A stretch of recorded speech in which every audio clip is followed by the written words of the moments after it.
memikirkan orang lain, orang banyak, bahkan yang bukan makhluk, tidak hanya manusia, tetapi juga makhluk lainnya, termasuk binatang, termasuk tumbuh-tumbuhan, termasuk benda mati pun juga kita openi. Jadi berarti kita juga sama. Ya. Terus juga kita mencoba bagaimana berpikir untuk masa yang ke depan, tidak hanya sesaat. Kalau cuma sesaat ya akhirnya nanti orang menjadi terperanjat ketika sudah ada malapetaka.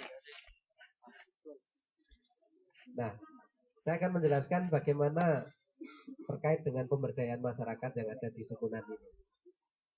Jadi Sukunan ini hanya sebuah kampung kecil, desanya Banyuraden, kecamatan Gamping, kabupatennya Sleman. Jadi masuknya Kabupaten Sleman. Di sini ada 5 RT. Jadi pimpinan kampung kita adalah Pak RW. Karena satu Sukunan ini hanya 1 RW. Kampung Sukunan itu ya 1 RW saja, RW 19. Maka pimpinan tertingginya adalah Pak RW. Nah, Pak Dukuhnya tidak di sini, tapi di kampung lain. Nah, namanya lain, Wijaya. Kemudian di sini ada sekitar 300 kakak, 300 kepala keluarga. Kemudian terbagi menjadi 5 RT. RT 5 mulainya dari RT 5, 6, 7, 8, 9. Ini sekarang di RT 7. Di sebelah sana, sebelah jalan sana RT 5, di pojok situ RT 8, paling timur adalah RT 9, paling utara RT 6. Jadi 5, 6, 7, 8, 9. Kemudian karakteristik masyarakatnya di sini kebanyakan untuk mata penghasilannya, mata pencahariannya kebanyakan buruh. Buruh tani ada, buruh bangunan ada, pedagang pasar juga banyak. Kemudian wirausaha kecil banyak di sini. Kalau pengen nanti makan emping, minjo juga ada, jadah tempe ada, gudeg banyak juga dijual di kota sana gitu. Nah, berkaitan dengan itu, Kampung Sukunan kami mencoba yang pertama kita lakukan adalah membangun visi. Jadi ceritanya kita melakukan gerakan move on ya. Move on. Move on ini yang kita gerakkan 4 on-nya ya. 4 on yang kita gerakkan. Yang pertama adalah membangun visi, vision. Jadi pertama kita harus membangun cita-cita, membangun impian. Kalau Anda waktu kecil saja masuk SD sudah ditanyain cita-citamu mau jadi apa. Nah, berarti itu sudah cita-cita. Nah, berarti kurang ikhtiarnya kalau tidak tercapai itu. Nah, sehingga cita-cita itu menjadi kekuatan, spirit. Orang yang tidak punya cita-cita biasanya dia tidak punya kekuatan, the power of spiritnya tidak ada. Atau kecil ya, belum besar ya. Maka yang pertama visi dulu, membangun visi. Jadi kampung bagaimana mempunyai visi. Kami sering berdiskusi seandainya mau membangun lingkungan, harusnya pemerintah itu juga punya gerakan one village, one vision, one environment vision. Jadi satu kampung, satu visi lingkungan. Sehingga potensi kampung-kampung akan bisa berkembang sesuai dengan keadaannya. Nah, kemudian yang berikutnya, yang kedua, selain vision adalah action. Jadi setelah membangun visi, yang berikutnya adalah melakukan aksi. Karena banyak orang punya visi, punya cita-cita, tapi nggak punya aksi. Jadi mimpi terus, nanti kehidupannya dalam dunia impian terus. Nah, sehingga di Sukunan ini kami juga bagaimana walaupun sedikit kecil-kecil kita harus melakukan aksi sesuai dengan visi kita. Kemudian yang ketiga, vision, action, passion. Passion itu kalau punya cita-cita besar tentunya harus dengan kekuatan besar. Harus dengan spirit yang besar. Harus dengan gairah. Passion itu gairah, bagaimana masyarakat akhirnya bergairah untuk bisa membangun, menuju cita-cita tersebut. Jadi passion itu penting. Orang yang punya cita-cita besar harus punya kekuatan besar. Tidak cukup biasa, tapi harus luar biasa. Kemudian yang keempat, ketika kita merasakan, kita menyadari bahwa kita lemah, kita banyak kelemahan, kekurangan, tidak bisa sendiri, maka kita harus berkolaborasi. Maka yang keempat adalah collaboration. Jadi berkolaborasi. Berkolaborasinya kita tidak kemudian membuat petak-petak, tetapi kita mencoba visi kita ini loh. Kita bisa berkolaborasi dengan siapa saja, pihak mana saja. Ya, kita bisa saja dengan perguruan tinggi seperti Anda ini, karena Anda banyak ilmu, banyak teknologi, banyak hasil riset dan lain sebagainya. Ini juga bisa berkolaborasi dengan kampung. Kemudian yang kedua bisa juga dengan pemerintah. Mulai dari pemerintah kabupaten, provinsi, sampai nasional. Kemudian pihak swasta, perusahaan-perusahaan. Di sini juga kita mulai mencoba bagaimana berkolaborasi dengan produsen. Produsen menghasilkan produk, kemasan, dan lain sebagainya harusnya ada tanggung jawab secara sosial juga. Atau istilahnya Extended Producer Responsibility, EPR. Nah ini juga penting. Karena jangan sampai kapitalis itu mementingkan laba saja. Sementara masalah lingkungan dilupakan. Banyak contoh-contoh bagaimana kalau kaum kapitalis itu hanya memikirkan untung dan untung, biasanya masalah lingkungan akan menjadi korban. Itu banyak sekali. Ya. Contoh yang sekarang sampai ke pelosok-pelosok adalah penggunaan popok sekali pakai. Popok sekali pakai atau salah satu mereknya Pampers ini. Ini juga ketika orang diminta memakai itu, masyarakat dicuci otaknya sehingga kemudian menggunakan itu. Tapi setelah jadi sampah, mereka nggak bertanggung jawab. Nah, ini berarti dia tidak punya tanggung jawab sosialnya, nggak ada. Tanggung jawab terhadap lingkungannya nggak ada. Ya, harusnya kita harus mengejar itu. Bagaimana dia juga bertanggung jawab terhadap limbah yang dihasilkan dari produknya. Jadi kolaborasinya kita macam-macam. Nah, berkaitan dengan itu, maka saya akan cerita tentang histori dari kegiatan kita, kegiatan dari Sutunan ini.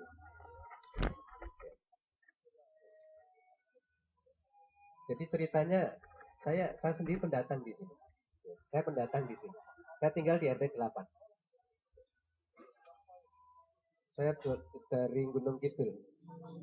Ada yang dari Gunung Kidul? Ada ya? Sama, Pak. Sama itu. Dekat Pindul. Sama, Pak. Ya. Oh ya. Karangmojo. Ya, saya Karangmojo. Semanu kali suci. Karangreje. Nah, ceritanya begini. Mau didengarkan enggak ini? Kalau enggak usah cerita saya. Ya. Nah, ceritanya saya tahun 97 masuk sini. 1997.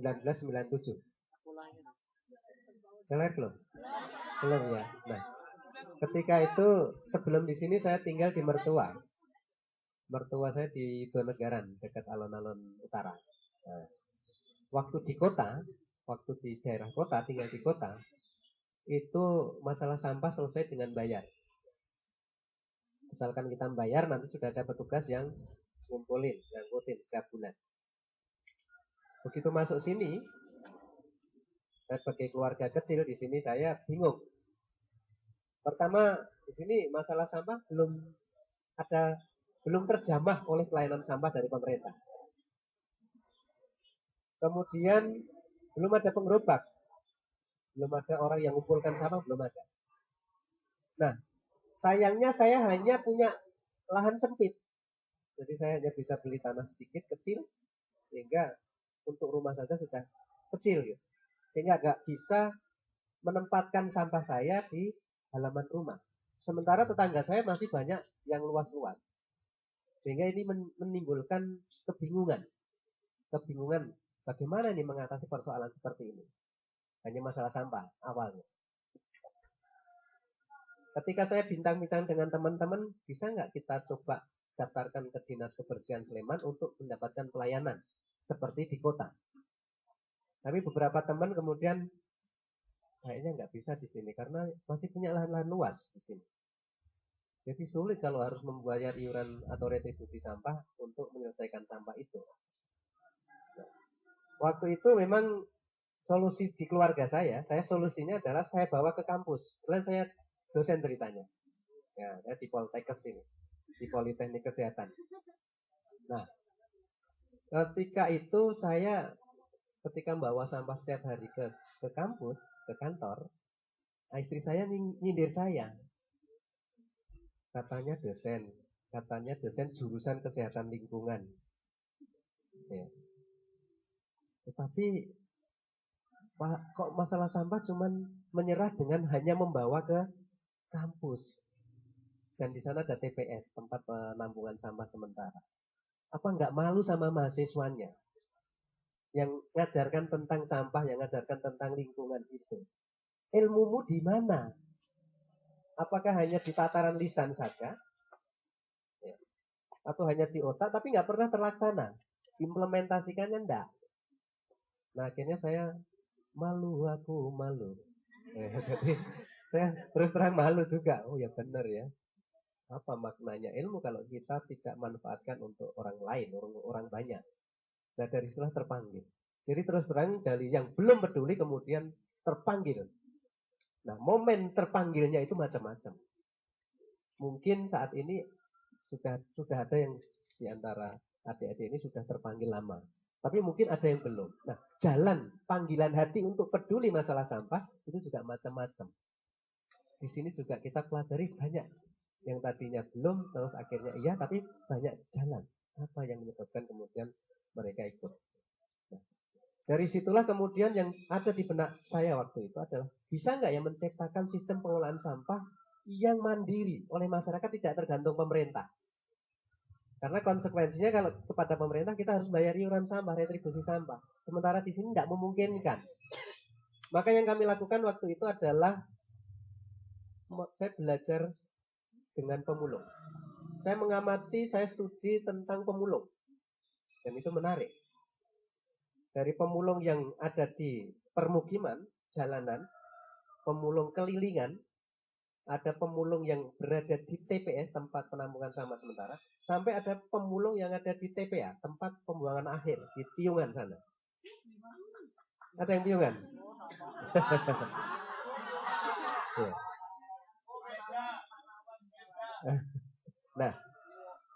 Nah, ketika itu saya mengklasifikasi. Saya buat data. Sampah yang diambil oleh pemulung kelilingan itu apa saja. Kemudian sampai jaringannya setelah terkumpul itu dijual kemana. Nah, kemudian yang di TPS seperti apa, yang di TPA seperti apa. Ternyata yang ibaratnya emas yang 24 karat itu diambil oleh yang pemulung kelilingan. Kemudian yang 23 karat itu yang di TPS. Tapi yang di TPA sana itu yang paling ya 19 karat lah katakanlah. Nah, ketika itu saya mencoba mengamati, oh yang diambil pemulung kelilingan itu hanya kertas-kertas, kertas, kardus dan seterusnya. Kemudian botol plastik, gelas plastik, yang besi, kaleng, ya seperti itu. Kemudian masuk ke TPS yang diambil termasuk ada sebagian yang di pemulung ini enggak termasuk kertas sobek-sobek yang sudah rusak itu enggak. Ternyata di TPS diambil. Sampai kemudian saya sampai ke TPA Piungan sana. Di sana ada ratusan orang menggantungkan hidupnya pada sampah, pemulung. Ada sekitar 379 orang yang setiap hari menanti kedatangan sampah. Jadi kalau ada truk kuning ya pasal ke sana, kemudian di sana ditumpahkan, maka kemudian orang berebut. Tapi tidak sampai berantem. Nah, yang saya heran adalah tas kresek, tas plastik, kantong plastik. Ini tidak pernah diambil oleh pemulung kelilingan. Tetapi begitu di sana ternyata favoritnya itu. Karena yang sudah bagus-bagus sudah habis di permukiman. Jadi di sana semua kertas terambil, semua logam terambil. Kemudian plastik, hampir semua plastik 75% terambil. Hanya 25% jenis plastik yang tidak. Dari situ saya bisa menyimpulkan, kesimpulan awal waktu itu adalah ternyata hampir semua sampah itu mempunyai nilai jual. Sampah bukan lagi sampah. Kata kuncinya apa? Pilah. Jadi sebenarnya kata kuncinya pilah. Setelah dipilah oleh pemulung, setelah disortir oleh pemulung, maka ternyata dia bisa mendapatkan uang. Dan saya terperanjat ketika satu pemulung 1 minggu bisa berpendapatan 1 juta. 1 minggu ya. Dan itu kebanyakan adalah tas kresek yang diambil. Ya. Yang umum ya sekitar 300-400 per minggu. Tapi yang masih muda, yang sampai berdarah-darah itu bisa sampai 1 juta. Nah, ini yang menarik adalah berarti dibalik sama dalam mutiara. Ada mutiara.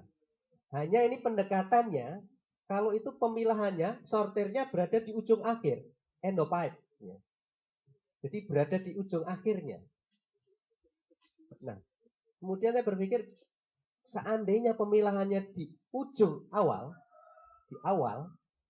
maka sebenarnya kualitasnya pasti akan lebih bagus sampahnya. Katakanlah sama-sama mau disodakohkan sampah itu, tentunya kita akan lebih memanusiakan daripada kita berikan sampah campuran, kemudian pemulung harus milah-milah sendiri. Katakanlah pendekatan kita adalah pendekatan sodakoh, lebih baik kita sodakohkan yang baik. Yaitu sejak awal kita sudah mau memilah. Nah, kemudian saya diskusi dengan juragan sampah, pengepul sampah. Nah, dari pengepul sampah kemudian saya tanya, Pak, seandainya kampung kami nanti, warga kami sudah mau memilah sampah, kemudian terkumpul satu kampung, Bapak mau membeli enggak? Jawabannya adalah mau sekali. Karena apa? Kualitasnya pasti jauh lebih baik daripada yang sudah bercampur aduk. Nah, dari situlah kemudian langkah berikutnya adalah berarti sampah yang laku jual bisa kita jual. Solusinya adalah dijual. Kemudian pertanyaan berikutnya, adakah sampah yang tidak bisa dijual? Maka kemudian kami mencoba sampah yang tidak bisa jual apa? Yang tidak bisa dijual. Yang tidak bisa dijual antara lain adalah plastik yang berlapis aluminium foil.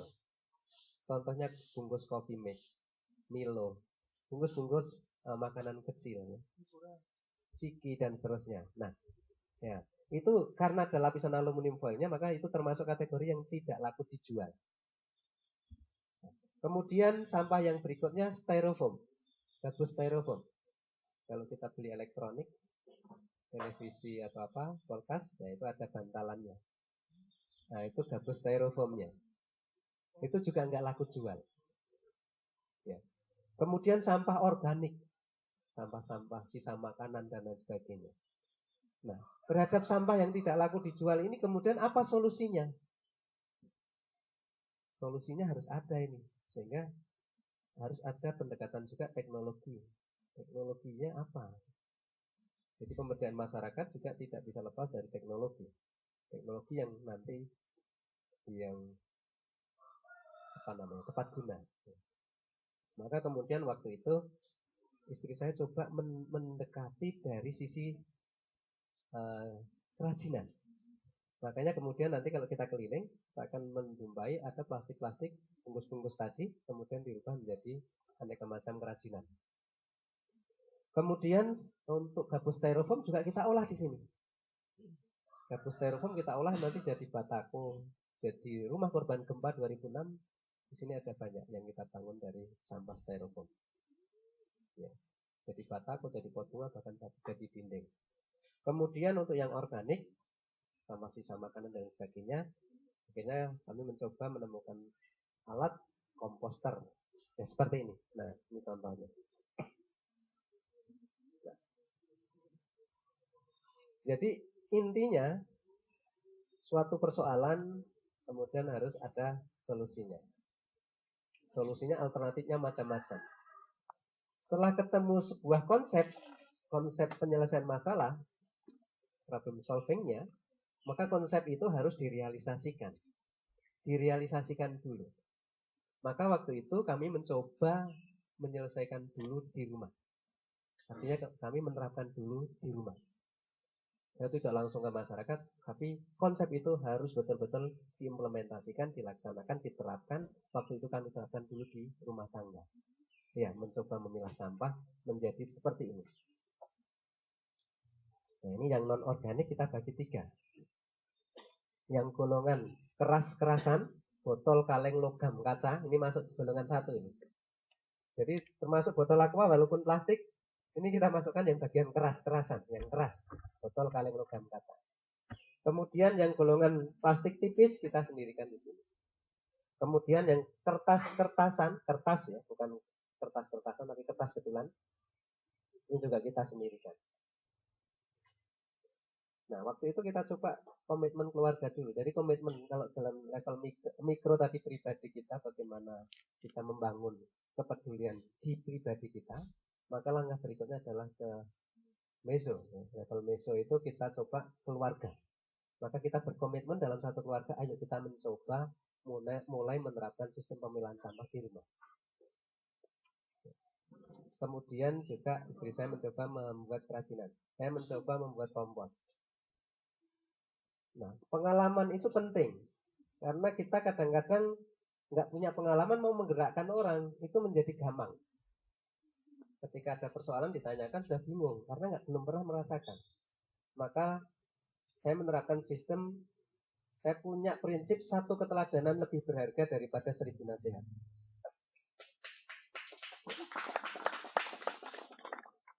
Karena apa? Teladanan itu aksi, bukan hanya kata-kata, tapi keteladanan itu sebuah amal. Maka kalau mau dakwah yang bagus, saya dakwah dengan amal, dengan amalan, bukan hanya dengan lisan, tidak hanya dengan bilisan, tapi harus betul-betul dengan amalan. Nah, waktu itu kami mencoba menerapkan selama 4 bulan. Saya menerapkan bersama keluarga 4 bulan. Setelah 4 bulan ternyata bukan hal lagi beban sebenarnya. Tidak lagi beban karena ternyata mengasihkan juga. Kita hanya berpikir sejenak ketika menghasilkan kertas, masukkan ke kertas. Yang plastik, dan seterusnya. Kalau tadi mungkin tadinya tidak perlu mikir ya, semua sampah. Nah, kita hanya menggunakan satu kecil bagian pikiran kita untuk mikir sebelum membuang kertas-kertas dan seterusnya. Nah, setelah 4 bulan kita lakukan di rumah, kemudian saya mencoba bagaimana men-sharingkan ini, pengalaman ini, memperjuangkan menurut saya, memperjuangkan gagasan itu. Sasaran kami adalah kelompok Siskamling, kelompok Ronda. Karena itu merupakan ajang yang frekuensinya 1 minggu sekali kita ketemu. Berarti termasuk intens ya di situ. Saya tawarkan ide itu. Kita ada 24 orang dalam satu kelompok Ronda. Satu malam itu ada 24 orang. Dari 24 orang ternyata hanya 4 yang tertarik. Jadi jangan kemudian kita ketika punya ide sebagus apapun kemudian serta-merta kemudian mau di masyarakat mau, belum tentu. Apalagi masalah sampah itu nggak populer. Nah, tetapi kami mencoba walaupun 4 ini sudah kekuatan. Jadi jangan hanya mementingkan kuantiti. Kalau cuma kuantitas semua setuju ternyata nggak ada yang mengimplementasikan sama aja. Tapi kita sedikit tetapi betul-betul berkualitas, mau menerapkan. Jadi dari yang 4 tadi akhirnya kemudian mulai mencoba menerapkan. Nah, sehingga kami di sini sepakat mulailah dari yang mau-mau dulu. Karena kalau mau disepakati serentak semua sulit. Maka kami coba yang mau-mau dulu. Nah, ketika sudah ada yang mau-mau dulu tadi, akhirnya kita sudah punya teman, punya kekuatan. Kami dulu waktu itu dihadapkan pada persoalan bagaimana tentang pembiayaannya. Gimana untuk mengimplementasikan kalau misalkan satu kampung melakukan gerakan memilah sampah, kemudian juga membuat kompos dan lain sebagainya tadi, kita pasti akan berbenturan dengan dana. Bagaimana mencari dana untuk merealisasikan gagasan tadi? Kalau yang eksperimen kecil-kecilan seperti ini kita bisa dari pribadi. Tapi ketika sudah berbicara satu kampung, kita pasti akan untuk beli seperti ini berapa dan seterusnya. Waktu itu perjuangan kami adalah bagaimana kita harus berkolaborasi tadi. Maka waktu itu yang kami lakukan adalah kita menulis proposal. Kita tulis proposal, kita ajukan. Banyak kali yang kami lakukan. Dan banyak gagalnya waktu itu. Saya pernah hampir lolos sudah 2 kali seleksi, lolos, seleksi ketiga gagal untuk merealisasikan ini. Tapi alhamdulillah, kalau sebuah niat sudah ditancapkan, kemudian kita sudah punya kekuatan, pengalaman, ada-ada saja jalannya. Waktu itu saya tidak sengaja ketemu orang asing di rumah teman saya waktu saya kuliah di kedokteran mungkin. Nah, waktu itu saya diskusi tentang lingkungan dengan orang asing itu. Kemudian kebetulan beliaunya itu juga sangat peduli pada masalah lingkungan terutama di Indonesia karena sudah melanglang buana sejak tahun 70-an. Tapi beliau juga sudah mulai galau dengan sungai-sungai yang sudah mulai menjadi tempat sampah. Banyak orang membakar sampah. Dia juga menyindir saya diskusi, katanya Indonesia itu muslimnya terbanyak ya sedunia. Iya. Nah, saya mantap gitu ya. Dan Islam itu ajarannya luar biasa karena menanamkan bagaimana cinta kebersihan. Iya. Tapi ketika kemudian saya dibalik, tapi kenapa sungai menjadi tempat sampah? Kenapa pinggir-pinggir jalan banyak tempat sampah? Di mana letak keimanannya? Malu saya, malu. Karena ternyata kita masih sekedar tahu gitu. Hanya di tataran di otak saja. Belum sampai menyentuh di hati, apalagi menggerakkan tangan dan kaki. Nah, maka kemudian waktu itu saya ajak ke rumah. Orang teman saya tadi saya ajak ke rumah. Apa yang kami lakukan di rumah? Memilah sampah, membuat kompos, istri saya membuat kerajinan. Dari situlah tanggapannya positif. Loh, kalau seperti ini, bagus sekali ini. Walaupun hanya skop kecil, tapi ini sudah bagus. Kenapa tidak kemudian bagaimana masyarakat nanti melakukan ini? Kami sudah berupaya. Tapi kami terkendala untuk bagaimana mengadakan sarana prasarananya. Nah, waktu itu tidak berpikir lama beliau. Sudah kalau cuma seperti itu kami sanggupi. Jadi cuma suami istri saja menyanggupi untuk bagaimana memfasilitasi sarana prasarana yang dibutuhkan untuk merealisasikan gagasan itu. Nah, kami sudah lega ya. Kami sudah lega. Waktu itulah kemudian kami bersama teman-teman di sini membuat acara pertemuan dengan tokoh-tokoh masyarakat dengan warga di sini.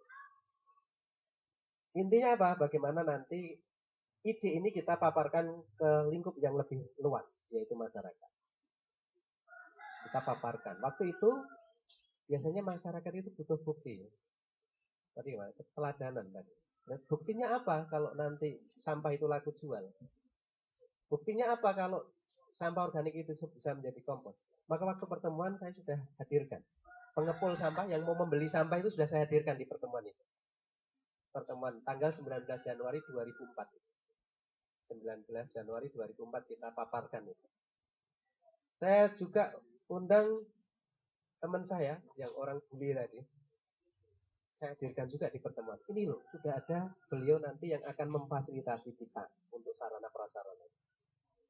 Saya juga bawa kompos yang saya hasilkan dari proses mengompos sampah organik tadi. Istri saya juga sudah membawa kerajinan dari sampah plastik. Disitulah apa maksudnya? Kita sudah harus mempunyai jaminan pada masyarakat bahwa ini kalau jalan itu ada ini. Sudah ada sistem yang bisa terbangun nanti. Nah, alhamdulillah waktu itu saya merasa senang karena apa? Tokoh-tokoh kuncinya sudah memberi sinyalemen yang positif, mendukung. Walaupun ada yang pesimistis juga. Oh, paling-paling nanti seumur jagung terus berhenti. Dan seterusnya. Nah, akhirnya ketika sudah disetujui menjadi program kampung. Jadi ide yang kecil tadi, kemudian dari level mikro, meso, akhirnya kemudian disepakati kita angkat menjadi program kampung. Berarti sudah makro di situ. Ketika sudah makro berarti kita sudah yang menyangga semua nanti, bukan hanya orang misalkan saya atau teman-teman yang saya sudah mulai tadi tidak, tapi ini sudah kampung yang menyangga program ini. Nah, akhirnya kemudian kita bangun visi. Visi kami yang pertama adalah bagaimana mengolah sampah secara mandiri, produktif, dan ramah lingkungan. Jadi kata kuncinya mandiri, produktif, dan ramah lingkungan. Masyarakat tidak perlu iuran sampah, tetapi justru nanti dari sampah akan menghasilkan income, additional income untuk kampung kita. Kemudian juga harus dengan ramah lingkungan. Kita tidak hanya yang penting bersih, tetapi caranya tidak benar, tetapi kita lebih mengutamakan prosesnya harus benar dulu. Masalah hasil itu nanti akan mengikuti proses yang benar tadi. Daripada kita hanya mementingkan yang penting uang banyak, tapi tidak halal ternyata prosesnya. Lebih baik kita proses halal dan meningkat akhirnya jadi banyak. Kita seperti itu. Di sini juga kita bertahap. Ya.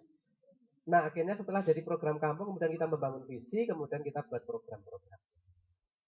Nah, langkah yang pertama dibentuk waktu itu oleh Pak RW kami adalah, yang pertama untuk mengawal program harus ada lembaganya. Maka kelembagaan penting. Kita bentuk namanya tim pengelola sampah, itu masih ad hoc waktu itu. Jadi mengawal program perubahan ini kita ada wadahnya yaitu lembaga, sebuah tim pengelola sampah. Sekarang sudah permanen menjadi seksi kebersihan dan lingkungan hidup. Jadi di negara Sukunan ini sudah ada Kementerian Kebersihan dan Lingkungan Hidup. Jadi kita sudah senang ya, sudah ada wadahnya secara permanen. Dulu masih ad hoc. Kenapa kok harus ada wadah? Mungkin Anda lebih tahu. Kata orang bijak, kebaikan yang tidak terorganisir akan mudah dipatahkan oleh kebatilan yang terorganisir.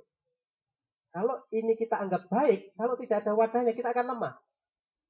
Kalau hanya mengandalkan orang per orang, orang itu bisa saja pindah. Bisa pindah kerja, pindah tinggal, bisa juga sakit, bisa dan akhirnya mati. Kalau mengandalkan orang per orang, sustainability-nya, keberlanjutannya masih diragukan. Maka harus ada wadahnya. Wadahnya harus ada. Maka kita bentuk wadahnya tadi. Kemudian yang kedua, selain wadah, lembaga tadi, yang penting adalah membangun aturan lokal. Aturan lokal. Dulu belum ada undang-undang tentang sampah. Tahun 2004 itu belum ada undang-undang nomor 18 2008, belum ada. Kita membentuk undang-undang khusus di kampung kita yang menangani masalah lingkungan, masalah pengelolaan itu. Jadi peraturan lokal kita bentuk, tertulis sampai sekarang ada. Kemudian yang ketiga, sosialisasi. Ini juga penting. Aturan main sebaik apapun, kalau tidak tersosialisasi dengan baik di masyarakat, juga tidak akan diikuti. Maka langkah yang pertama kita lakukan adalah sosialisasi. Mulai dari anak-anak, anak muda, orang tua, semuanya. Kita menggunakan berbagai macam pendekatan. Pendekatan religi, agama, pendekatan seni, ada nyanyian, ada mural, ada lukisan, dan lain sebagainya. Kemudian ada pendekatan door to door, sampai dari rumah ke rumah kita lakukan sosialisasi itu. Sampai dengan demonstrasi, memperagakan ini, dan seterusnya. Dengan permainan, game, dengan perlombaan, kompetisi, sampai juga pelaksana sosialisasi pun kita mencoba membangun dari masyarakat sendiri. Jadi yang mensosialisasikan ke anak-anak untuk mengajari pemilahan sampah kita serahkan ke pemuda. Kamu kebagian mensosialisasi ke adik-adik. Anak muda juga. Kemudian yang masuk ke pengajian ibu-ibu, yang masuk ke Dasa Wisma, yang masuk ke PKK, yang masuk ke rapat RT, bapak-bapak dan seterusnya. Itu sampai 4 bulan kita lakukan sosialisasi. Misalnya siang malam kita lakukan itu. Tempat sampah juga yang membuat anak muda. Dari yang nggak bisa ngelas, kita panggilkan teman yang bisa ngelas, diajarin gratis ngelas. Nggak bisa ngecat, ajarin ngecat. Sampai kemudian nggak bisa ngelukis, kita datangkan dari apotek komik dulu. Rajanya mural Jogja ya, dari teman-teman isi. Kita panggilkan ke sini gratis, ajarin. Ternyata dari situlah muncul kreasi yang luar biasa. Yang tadinya tenggelam, tak kelihatan, muncullah banyak kreasi-kreasi anak muda di sini, ada yang bisa ngelukis dan seterusnya. Dan pada akhirnya nanti membangun usaha. Ada yang usaha las, ada yang usaha ngelukis, ada yang usaha cat dan seterusnya. Nah, disitulah kemudian kita mencoba menggerakkan bersama. Rodanya kita gerakkan bersama.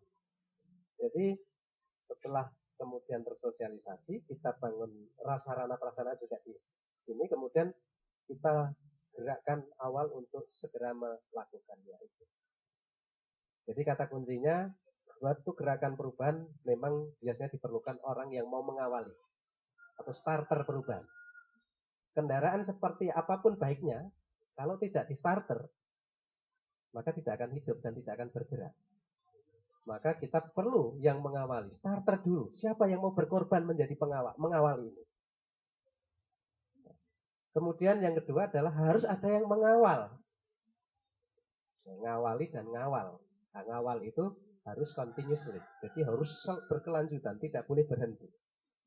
Nah, itu bisa menggunakan tadi lembaga tadi. Kelembagaan tadi yang penting. Nah, itu secara sekilas tentang bagaimana histori dari mulai awal, kemudian itu akhirnya terlaksananya sistem ini tadi. Sistemnya teknisnya lebih mudah. Teknis pengelolaan sampah di sini mudah. Intinya apa? Sampah yang laku jual bersama dengan pendekatan sodako.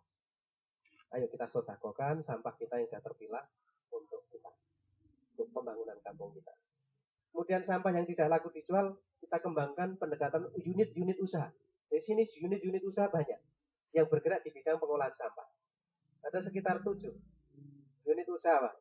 Kertas, unit daur ulang kertas, unit daur ulang untuk styrofoam, ada kain perca, ada plastik model jahit dan setrika, ada model anyam, ada briket bioarang dari sampah organik, ada ipal, installasi pengolahan air limbah, ada biogas, ada kulai telur, dan banyak lagi.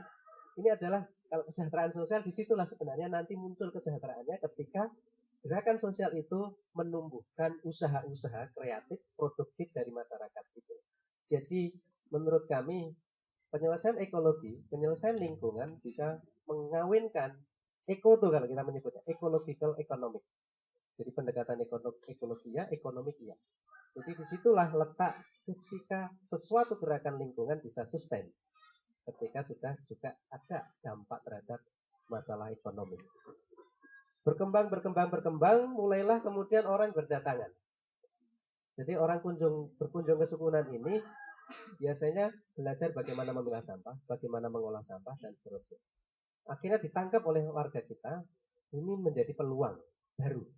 Maka tahun 2008 kita membangun visi baru. Jadi 2004 kita visinya mengolah sampah secara mandiri produktif ramah lingkungan. Visi berikutnya tahun 2008 kita bentuk atau kita bangun visi. Sampai ke 3 kali orang itu membangun visinya. Visinya adalah menjadi desa wisata lingkungan yang mandiri, produktif, dan ramah lingkungan. Akhirnya berkembang dan seterusnya. Ya alhamdulillah kita syukuri sedikit demi sedikit kita bergerak. Banyak rintangan, tidak mulus tentunya, karena menggerakkan masyarakat itu banyak karakter. Masyarakat itu karakternya macam-macam. Di keluarga saja kadang-kadang antara anak dengan bapak sudah beda pendapat. Akhirnya kemudian tidak bisa berjalan. Suami istri juga demikian, apalagi masyarakat seperti itu. Di sini nggak 100% juga. Jadi jangan berani atau jangan kemudian menargetkan 100% mau. Itu saya pikir tidak akan mungkin.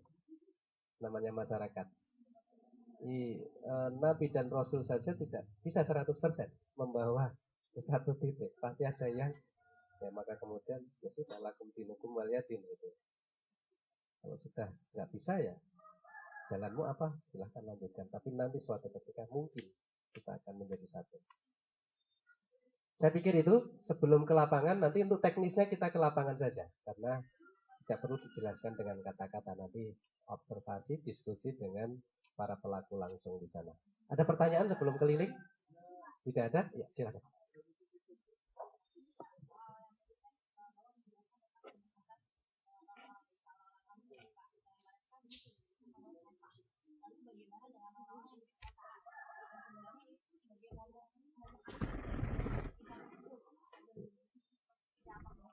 Baik, ya.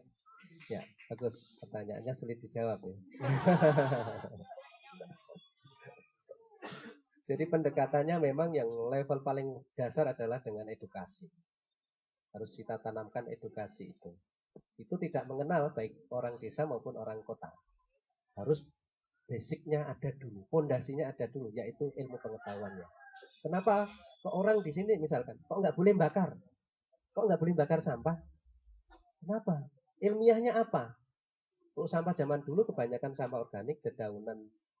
Kalau sekarang udah banyak didominasi plastik-plastik. Plastik kandungannya apa? Oh ternyata setelah dibakar ada dioksinnya. Oh dioksin itu apa? Penyebab kanker. Berarti akhirnya dekati dengan pendekatan itu. Sampai di sini juga kotak makanan dari gabus styrofoam, kotak makanan kita haramkan di sini. Karena kita lebih melihat lebih banyak mudaratnya daripada manfaatnya.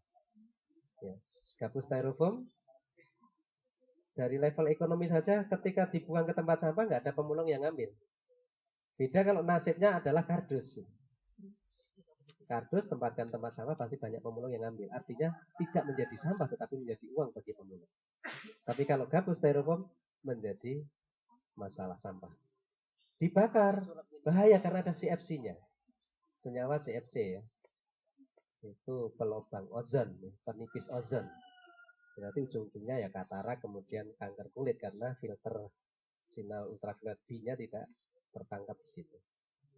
Dari sisi kimia, kandungan kimia ketika polistirin, apa kandungan kimia polistirin? Polistirin dalam kondisi panas dia labil, dia masuk ke makanan kita bisa. Dan itu adalah penyebab kanker. Jadi nggak ada untungnya. Kenapa harus kita menaruhkan lingkungan, menaruhkan hal-hal yang bersifat bahaya dampak tadi hanya untuk mengejar prestis? Karena katanya kalau pakai styrofoam itu prestisnya naik. Kalau tidak dianggap ketinggalan zaman. Itu pandai-pandainya mereka mencuci otak kita. Termasuk Pampers itu. Orang yang tidak pakai Pampers dianggap orang yang terbelakang. Sementara yang pakai Pampers dianggap orang yang kastanya tinggi. Dianggap modern. Itu kan sebenarnya ini pendekatan-pendekatan mereka dalam bagaimana mempengaruhi masyarakat agar kemudian sok bergaya modern tetapi bermasalah. Nah, maka ketika edukasi ditinggalkan, maka tidak akan langgeng biasanya. Maka edukasi landasan utamanya adalah bagaimana mengedukasi masyarakat agar tahu, paham dulu. Pendekatan kedua adalah ketika dengan otoriter, kekuasaan, reinforcing. Pendekatan reinforce itu memang lebih cepat. Maksudnya misalkan di kota, aturannya ditetapkan begini, kalau tidak begini ditindak, diberi sanksi, dihukum dan lain sebagainya, itu cepat itu. Dan itu banyak dianut oleh negara-negara maju. Negara-negara barat itu banyak aturannya bagus tapi diterapkan dengan bagus pula. Indonesia bagus aturannya tapi penerapannya tidak bagus. Sehingga dilecehkan aturan-aturan itu. Nyatanya orang Indonesia yang belajar di luar negeri tertib kok di sana. Buang sampah nggak berani sembarangan. Pasti kena tilang nanti karena pengawasannya kuat. Di mana-mana ada polisi. Dan ketika ada yang buang sampah disemrit dan ditilang. Nah, sehingga kalau di kota mungkin selain edukasi perlu juga menerapkan seperti itu. Penerapan aturan yang betul-betul dengan baik. Saya dulu juga pernah belajar di luar juga. Di sana ya orang tertib karena memang sudah diciptakan sistemnya seperti itu, pengawasannya seperti itu, peraturan seperti itu, dan ketika melanggar ada punishment-nya. Nah, sehingga kemudian pendekatan edukasi dengan pendekatan hukum, peraturan tadi, kemudian ada tengah di sini. Yang menarik adalah pendekatan ekonomi. Ketika sudah didekati dengan ekonomi, namanya manusia pasti butuh uang. Nah, ketika sudah ada sisi ekonomi yang menguntungkan, biasanya itu menjadi daya tarik, termasuk masyarakat kota. Kalau sudah berhitung untung, mungkin dia akan tertarik.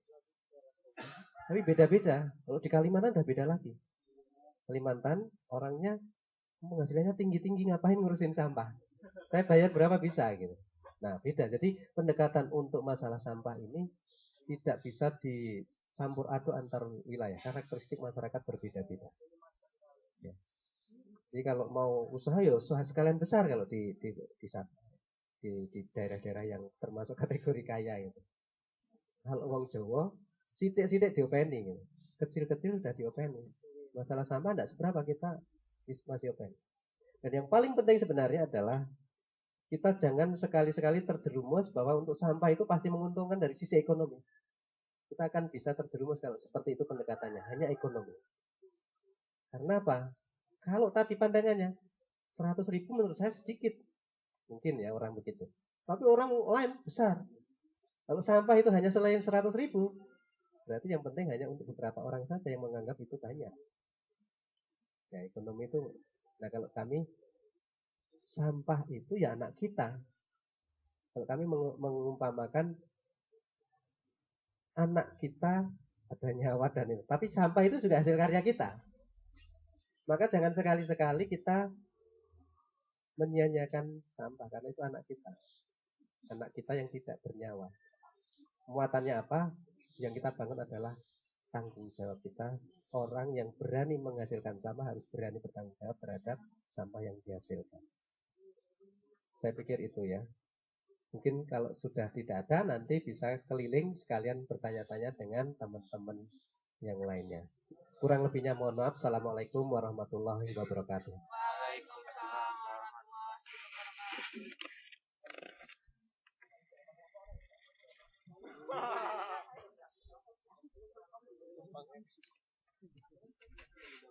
wabarakatuh.